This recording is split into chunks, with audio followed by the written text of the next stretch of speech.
On the morning of October 7, 2023, the skies over southern Israel were shattered by the roar of thousands of rockets launched from the Gaza Strip. This initial barrage was merely a prelude. As Israeli forces scrambled to respond to the relentless fire, elite armed groups breached the border, their sights set on key strategic objectives. One of the most critical of these was the Reem base, the headquarters of the Gaza Division, the very command center responsible for the security of the entire Gaza border region. What unfolded next was a desperate, hours-long battle for control of a facility whose fate would determine the operational integrity of an entire territory, situated just a few kilometers from the Gaza border. The Reem base functioned as the central nervous system for the Israel Defense Forces operations in the area. It was the coordination hub for all surveillance, drone activity, and intelligence gathering related to the Gaza Strip. On that particular morning, the base was not at its highest level of combat readiness. The convergence of the Sabbath and a public holiday meant that the personnel on site were predominantly logistics staff, intelligence officers, and a skeleton crew of soldiers on duty. The garrison was unprepared for the scale of the ground assault that was about to engulf them. At approximately 10 a.m., less than 5 hours after the initial rocket attacks had commenced, the first sharp cracks of rifle fire erupted just outside the base's perimeter. The attackers were members of Hamas's Nukba force, a well-armed and mobile unit. They arrived in pickup trucks and on motorcycles. Armed with assault rifles, grenades, and rocket-propelled grenade launchers, approaching the base from multiple directions. These groups had skillfully exploited the widespread chaos caused by other simultaneous infiltrations along the border, allowing them to penetrate deep into Israeli territory and converge on their primary target. Their objective was unambiguous: to seize the Gaza Division headquarters. Such a victory would represent a catastrophic strategic blow, potentially crippling the IDF's entire command and control structure in the southern border region, and paralyzing its ability to mount an effective response. The initial phase of the battle was defined by infiltration and overwhelming surprise. The gunmen moved with speed and precision, immediately shelling the main gate and sections of the perimeter fence to create breaches. The concussive thud of grenade explosions echoed across the compound as plumes of thick black smoke billowed from the outer defensive positions. Inside the base, the suddenness of the assault threw the garrison into disarray. Soldiers and officers, many of whom were not frontline combat personnel, rushed to grab their personal weapons and whatever equipment they could find. In the absence of a pre-existing defense plan for a ground assault of this magnitude, they were forced to improvise, organizing their own defense on the fly. Some scrambled to establish makeshift sniper positions on rooftops and in the windows of administrative buildings, while others worked frantically to barricade doorways and create choke points to slow the attackers' advance. The main phase of the fighting descended into a protracted and chaotic struggle for every inch of ground. Close-quarters combat raged, spilling from the perimeter fence into the internal grounds of the base itself. The battle became a brutal building-to-building affair as fighters attempted to infiltrate the most critical structures, including the main command center and the drone monitoring room. The air was thick with the distinctive sounds of war, the rapid staccato reports of AK and M16 rifles, the urgent shouts of commanders attempting to direct the fluid defense, and the deafening blasts of RPGs striking walls and vehicles. Despite being caught completely by surprise, the Israeli soldiers inside quickly formed small ad hoc groups to launch localized counterattacks. Some managed to utilize light armored vehicles stationed at the base, driving them towards the main gate to push the attackers back and prevent a total breach.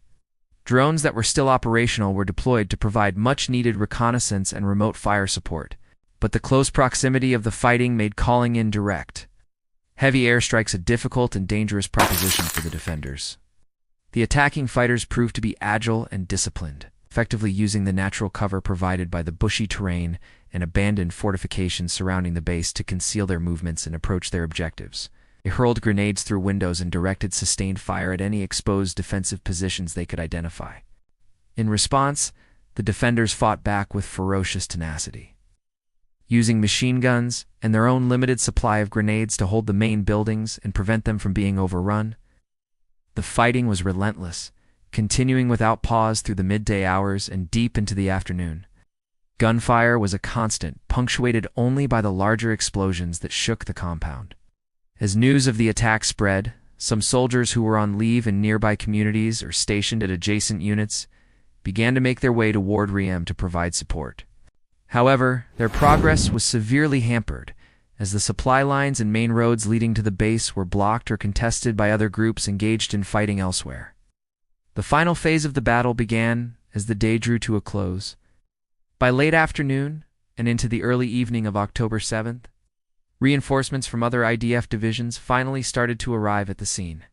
These fresh units, equipped with tanks and organized infantry, began to mount coordinated counterattacks, systematically working to clear the remaining pockets of fighters from the areas around the base. The attacking groups, now facing a much larger and more heavily armed force, and realizing that they could not hold their positions indefinitely, began to gradually retreat or were eliminated in the ensuing firefights. By the end of the day, the IDF officially declared that it had regained complete control of the Riem base. The immediate threat to the command center had been neutralized. The battle for the defense of the base resulted in casualties on both sides. According to IDF reports, 4 Israeli soldiers were killed and 7 were wounded in the fighting. A significant number of the attacking fighters were killed on site during the intense combat.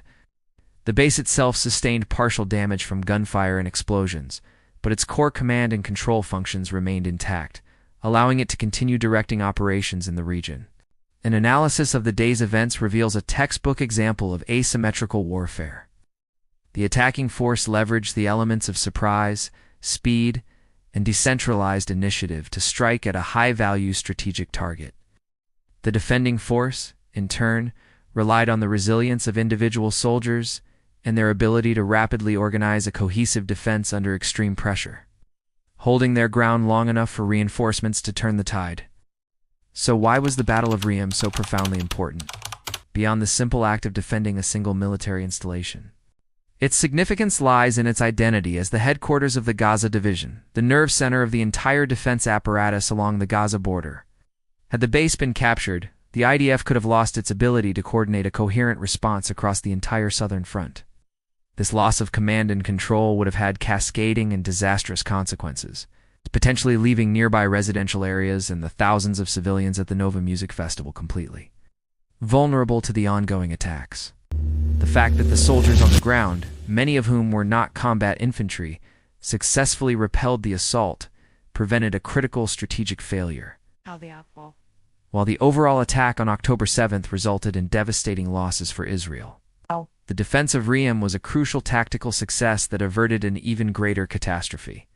This single event starkly exposed gaps in defensive preparedness, but also powerfully highlighted the decisive role that rapid, localized response from forces on the ground can play in altering the outcome of a specific engagement. The Battle of Riem serves as a stark demonstration that in the landscape of modern warfare, the defense of a single command center can ultimately determine the survival of a much larger front.